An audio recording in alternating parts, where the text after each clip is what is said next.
Welcome to our channel. Today we how to connect BigQuery to Looker for custom SQL modeling step by step clearly.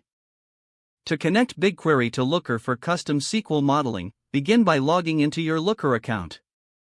Navigate to the admin section in the Looker interface. Locate the option labeled Connections and click on it. Select Add Connection to initiate a new connection setup. In the connection settings, enter a descriptive name for your BigQuery connection. Choose Google BigQuery as the database type. Next, input the necessary credentials for your Google Cloud project. Ensure you specify the project ID associated with your BigQuery dataset. For authentication, select the method you prefer, such as service account or OAuth. If using a service account, upload your service account key file. Next, provide the details for the dataset you want Looker to access. Configure any additional options like default database or SSL settings, depending on your requirements. Once everything is filled in, click Test Connection to ensure your settings are correct.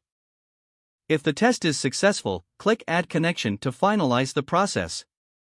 Now, navigate to the Develop section in Looker.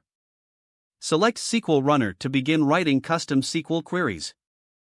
Choose the newly created BigQuery connection from the drop-down menu.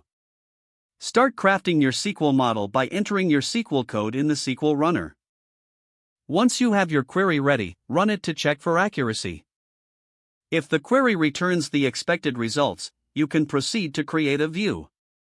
To create a view, navigate back to the Develop section and select Manage LookML Projects. Choose or create a project where you want to store the new model. Click on New File and select View to initiate a view file. Name your view file appropriately based on your project context. In the view file, define the dimensions and measures based on your SQL query results. Make sure to mirror the structure and data types from your SQL query. Next, link the view to a model file. Create or edit an existing model file by adding your new view. Define the necessary explorers and configure how users will interact with the data. Don't forget to like this video and subscribe to our channel for more step-by-step tech guides.